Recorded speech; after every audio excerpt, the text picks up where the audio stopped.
Hello class 10th students, जैसा कि आपको याद ही होगा पॉलिटिकल पार्टीज चैप्टर हमने स्टार्ट कर लिया था और कल हमने तृणमूल कांग्रेस और इंडियन नेशनल कांग्रेस के बारे में पढ़ा था। आज हम लोग पढ़ेंगे भारतीय जनता पार्टी बीजेपी, जिसकी सरकार अभी हमारे देश में है। Founded in 1980 by reviving the erstwhile भारतीय जनसंघ, पुराने भारतीय जनसंघ को बदलकर 1980 में भारतीय जनता पार्टी की स्थापना की गई थी। Want to build a strong and modern India, वो बहुत ताकतवर और आधुनिक भारत बनाना चाहते हैं। By drawing the inspiration from India's ancient culture and value, ये चाहते हैं कि जो कुछ भी इन्हें प्रेरणा मिले वो हमारे प्राचीन जो संस्कृति है और वैल्यू जो है उसके अनुसार, यानी उनका जो ये है विचार है वो हमारे संस्कृति और हमारी कल्चरल वैल्यू से जुड़ा हुआ है। कल्चरल नेशनलिज्म या जो सांस्कृतिक राष्ट्रवाद जो होता है, जिसको हिंदुत्व भी कहा जाता है, is an important element in its conception of Indian nationhood and politics. और भारतीय हम राष्ट्रवाद जो हम पढ़ते हैं और पॉलिटिक्स जो है इनका, ये हिंदुत्व से काफ़ी हद तक जुड़ा हुआ है। Want full territorial and political integration of Jammu and Kashmir with India। और इनका जो जैसे आपको पता ही है कि चुनाव में जो इनके मुद्दे होते हैं, उनमें एक बड़ा मुद्दा ये भी था कि जम्मू कश्मीर को जो एक स्पेशल स्टेटस मिला हुआ है स्टेट का, वो हट जाना चाहिए और जम्मू कश्मीर को भी भारत का एक अभिन्न अंग बनना चाहिए, जो उन्होंने कर लिया। और यूनिफॉर्म सिविल कोड होना चाहिए पूरे देश में, जिसके बारे में अभी बहुत चर्चा होती रहती है। ये भी इनका एक मुद्दा है। Country irrespective of religion, ban on religion conversion. और जो यूनिफॉर्म सिविल कोड है उसको लागू करने की बात ये सभी जाति धर्म संप्रदाय पर करना चाहते हैं। और उसके बाद बैन ऑन रिलीजियस कन्वर्जन, यानी कि जो धर्म बदल दिया जाता है, एक धर्म के लोग दूसरे धर्म में चले जाते हैं या उनको जब ज़बरदस्ती इस तरह से सिखाया जाता है कि तुम धर्म बदल लो तो तुमको ये फ़ायदे होंगे, इसको ये बैन करना चाहते हैं। Its support base increase substantially in 1990। 1990 के बाद इसके सपोर्टर्स की संख्या बढ़ गई। अर्लियर लिमिटेड टू नॉर्थ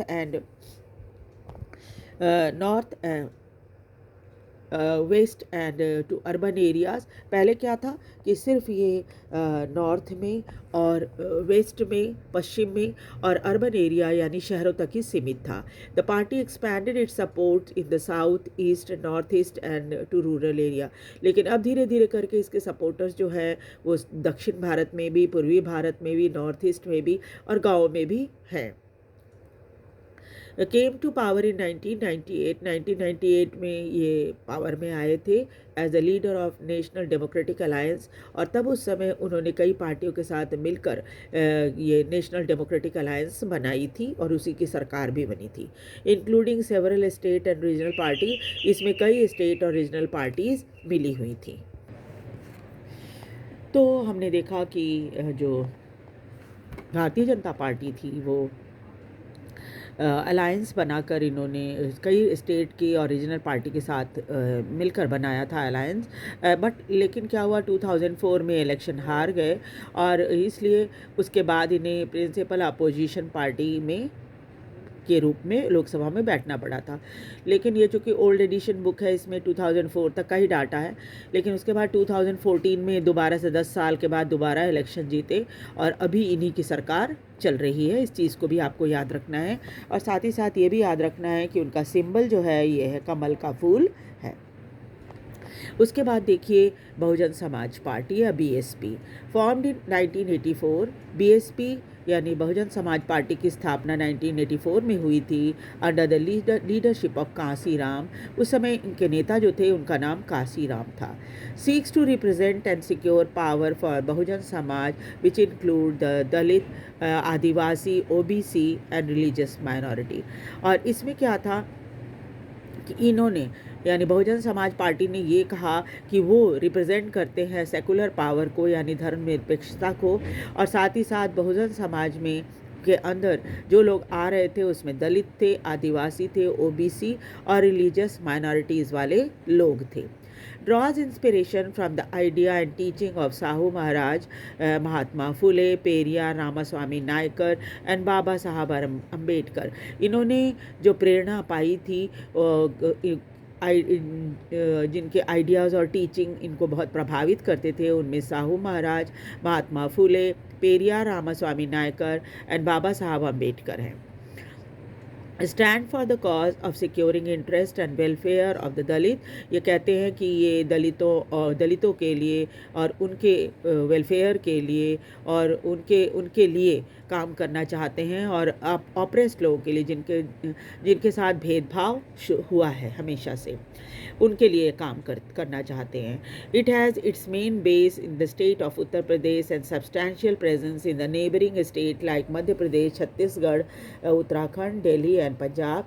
और सबसे ज़्यादा प्रभावशाली जो है या इनका मेन बेस जो है वो उत्तर प्रदेश है, लेकिन इसके अड़ोस पड़ोस के जो राज्य हैं जैसे मध्य प्रदेश, छत्तीसगढ़, उत्तराखंड, दिल्ली, पंजाब, इन सब पर भी इनका अच्छा खासा प्रभाव है या पकड़ है, आप कह सकते हैं. Formed the government in Uttar Pradesh several times by taking the support of different parties at different times. और अलग अलग समय पर अलग अलग पार्टियों की मदद से उत्तर प्रदेश में इन्होंने कई बार सरकार भी बनाई है. In the Lok Sabha election held in 2004, it polled about 5% vote and secured 19 seat in Lok Sabha. और लोक सभा इलेक्शन जो कि 2004 में जब हुआ था तो इन्होंने 5% वोट हासिल की थी और 19 सीट लोकसभा में जीते थे. इनका सिंबल आप याद रखिएगा, ये हाथी है या एलिफेंट है. इसके बाद देखिए कम्युनिस्ट पार्टी ऑफ इंडिया और ये मार्क्सिस्ट CPIM इनको कहा जाता है. इनका ये जो चुनाव चिन्ह है ये है हसिया, और ये हसिया हथौड़ा जो कि वर्कर्स को रिप्रेजेंट करता है. हसिया किसान को और ये हथौड़ा जो है वर्कर्स को रिप्रेजेंट करता है. फाउंडेड इन 1964, इसकी स्थापना 1964 में हुई थी. Believed in Marxism and Leninism. ये मार्क्स और लेनिन के विचारों से बहुत प्रभावित हैं और सपोर्ट्स सोशलिज्म, ये समाजवाद को सपोर्ट करते हैं. सेक्युलरिज्म यानी धर्मनिरपेक्षता, डेमोक्रेसी यानी प्रजातंत्र को सपोर्ट करते हैं और विरोध करते हैं कि इनका इम्पीरियलिज्म यानी राजतंत्र का और कम्युनलिज्म यानी संप्रदायवाद का. Accept democratic election as useful and helpful means for securing the objective of socio-economic justice in India. उनका मानना है कि डेमोक्रेटिक इलेक्शन बहुत फ़ायदेमंद हो सकता है, बहुत सहायक हो सकता है ये ऑब्जेक्टिव हासिल करने में कि हम सभी को सोशियो इकोनॉमिक जस्टिस यानी सामाजिक आर्थिक जो न्याय है वो हम सबको दिला सकें. यानी कि देश में अमीर जो है और गरीब जो है उनका जो भेदभाव है वो ख़त्म हो जाए. इंजॉय सबको न्याय मिले. Enjoy strong support in West Bengal. इनके सपोर्टर्स जो है सबसे ज़्यादा वेस्ट बंगाल में हैं, केरला में, त्रिपुरा में, स्पेशली अमंग द पुअर, और ज़्यादातर इनको सपोर्ट करने वाले गरीब लोग हैं. Factory workers, farmer, agricultural labourer and intelligentsia.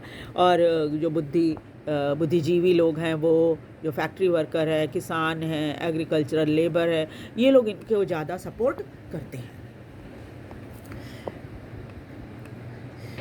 Critical of the new economic policy and allow the free flow of the foreign capital and goods into country.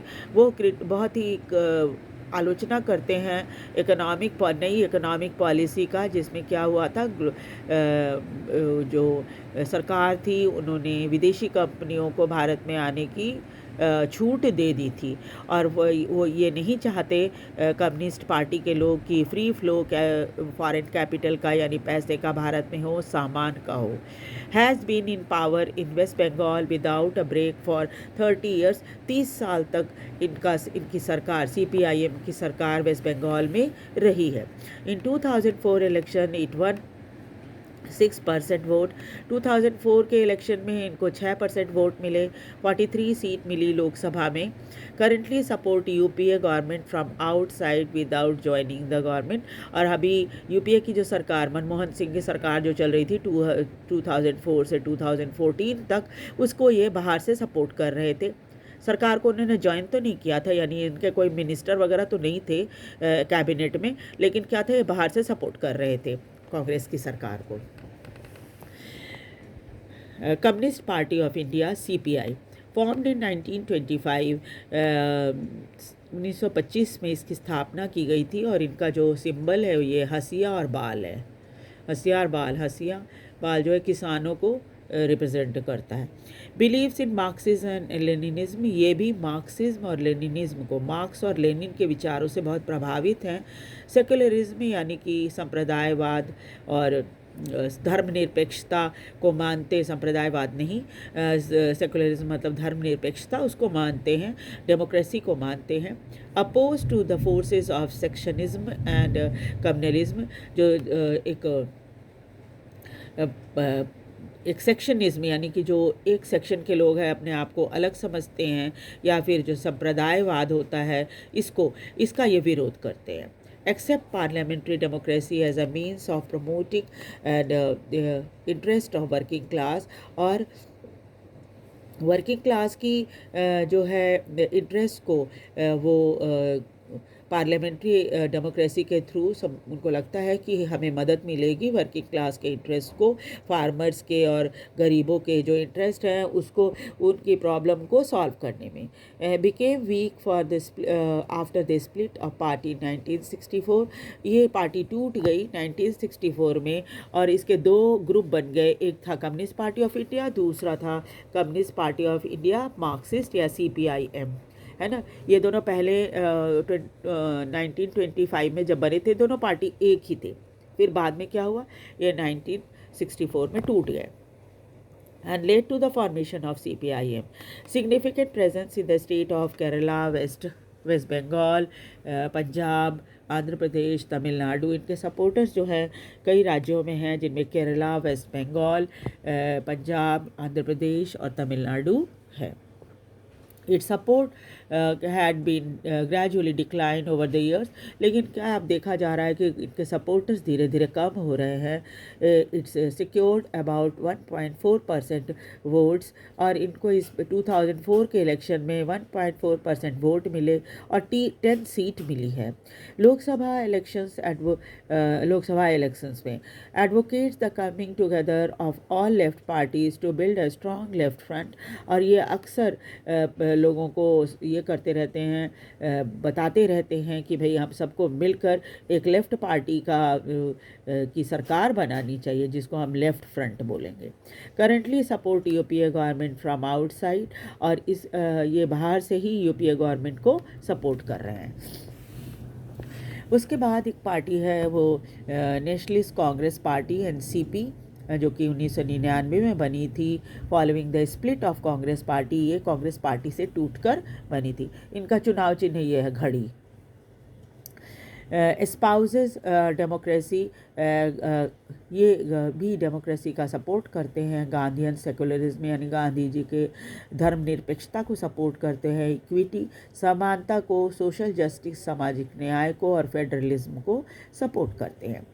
Want the high office in a government to be confined to natural born citizen of the country, और ये इस चीज़ को support करते हैं कि भारतीय सरकार में उन्हीं नागरिकों को प्रधानता मिलनी चाहिए, या उन्हीं नागरिकों को ऊंचे पद भारत सरकार में मिलने चाहिए जिनका जन्म भारत के में हुआ है।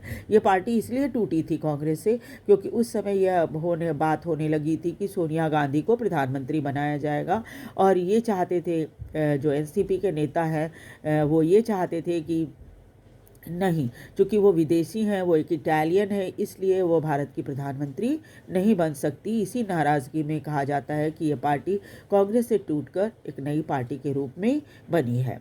मेजॉरिटी पार्टी इन महाराष्ट्र, ये महाराष्ट्र में मेजॉरिटी पार्टी हैं, मतलब बहुत ही प्रभावशाली पार्टी है महाराष्ट्र में, and has significant presence in Meghalaya, Manipur और आसाम।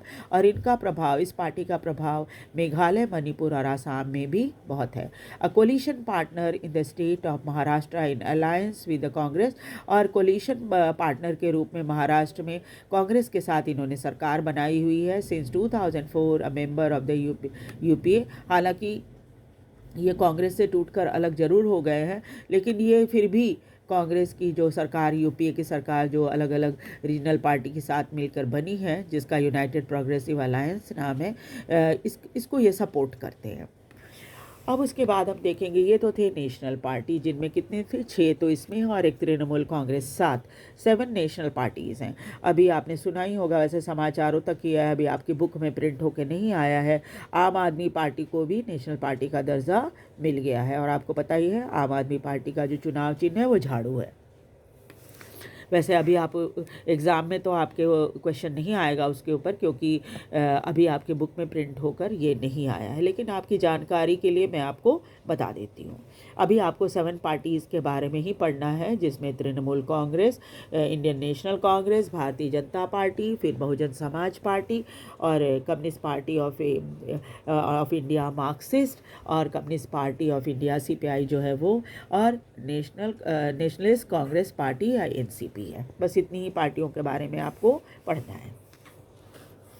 उसके बाद देखिए स्टेट पार्टी की संख्या तो बहुत ज़्यादा है, इसलिए थोड़ा सा ही आपको बताया गया है उसके बारे में। अदर दैन दीज 6 पार्टीज़ या 7 parties, most of the majority party of country are classified by election commission as a state party. इन 7 पार्टियों को छोड़कर हमारे इलेक्शन कमीशन ने कई स्टेट पार्टियों, बाकी सभी रीजनल पार्टी को स्टेट पार्टी का दर्जा दिया है। These are commonly referred to as a regional party, इनको रीजनल पार्टी कहा जाता है। ये these parties need not to be regional in their ideology and outlook, लेकिन ऐसा कोई ज़रूरी नहीं है कि इनकी आइडियोलॉजी और आउटलुक भी रीजनल हो, क्योंकि बहुत सारे पार्टियाँ ऐसी भी हैं रीजनल पार्टी जो कि स्टेट लेवल पर भी, नेशनल लेवल पर भी बहुत प्रभावशाली है या प्रभावित करती हैं। Some of these parties are all India party, इसलिए इनको ऑल इंडिया पार्टी आप कह सकते हैं। That happen to have succeeded only in some state, हालांकि इन्हें एक दो कुछ ही स्टेटों में सफलता मिली है। पार्टीज़ लाइक समाजवादी पार्टी, जैसे समाजवादी पार्टी जो कि यूपी में बहुत प्रभावशाली है, आसपास के इलाकों में भी बहुत प्रभावशाली हैं अलग अलग स्टेट में, लेकिन अभी भी इनको नेशनल पार्टी का दर्जा नहीं मिला है। समता पार्टी भी ऐसी ही पार्टी है, राष्ट्रीय जनता दल भी ऐसी ही पार्टी है। Has national level of political organization, इनका जो ऑर्गेनाइजेशन है, पॉलिटिकल ऑर्गेनाइजेशन, ये नेशनल लेवल का है, with units in several state, और इनके कई ब्रांच भी हैं अलग अलग स्टेट में। Some of these parties like Biju Janata Dal, Sikkim Democratic Front and Mizo National Front are conscious about their state identity, लेकिन कुछ जो रीजनल पार्टी हैं या स्टेट पार्टी हैं वो उन्होंने अपने आप को अपने स्टेट तक ही सीमित करके रखा है, जिनमें बीजू जनता दल जो कि उड़ीसा में है, सिक्किम डेमोक्रेटिक फ्रंट जो कि नाम से ही आपको पता लग रहा है सिक्किम में है, और मिज़ो नेशनल फ्रंट, ये भी नाम से ही आपको पता चल रहा होगा ये मिज़ोरम में हैं। ये अपनी स्टेट आइडेंटिटी के लिए बहुत कॉमन है, बहुत ही कॉन्शियस हैं, और इस वजह से क्या है, इन्होंने कई दूसरे स्टेटों में इनका आपको कहीं नाम या प्रभाव नहीं दिखेगा। Over the last 3 decades, the number and strength of these parties has expanded, और पिछले 30 सालों में कई पार्टियों ने अपना प्रभाव बहुत दिखाना शुरू किया है, रीजनल पार्टी जो हैं वो या स्टेट पार्टी जो है वो। Made the parliament of India politically more and more diverse, इसलिए कुछ सीटें जीतकर जब ये पार्लियामेंट में आ जाते हैं तो इनकी वजह से पार्लियामेंट में बहुत डाइवर्सिटी दिखाई देती है, अलग अलग राज्यों से आए हुए लोग दिखते हैं, जो कि डेमोक्रेसी के लिए बहुत अच्छा माना जाता है। No one national party is able to secure on its own majority इन लोकसभा, और पिछले कई सालों के बाद भारतीय जनता पार्टी जो कि एक मेजॉरिटी पार्टी के रूप में लोकसभा में आई है। नहीं तो इसके पहले जितनी सरकार बनी है, यूपीए हो या एनडीए हो, सब दोनों ने नेशनल पार्टी ने इनके सपोर्ट से ही सरकार बनाई है अलायंस करके। As a result, the National Party are compelled to form alliance with the state party, और चूँकि उनको मेजॉरिटी नहीं मिल रही थी, इस वजह से उनको अलायंस करना पड़ रहा था स्टेट पार्टी के साथ। लेकिन अब क्या है, अब जो है भारतीय जनता पार्टी को काफ़ी सालों के बाद मेजॉरिटी मिली है। Since 1996, nearly every one of the state party has got an opportunity to be a part of one or the other national level coalition government, और कई स्टेट पार्टियों को भी कोलिशन गवर्नमेंट में जगह मिली है।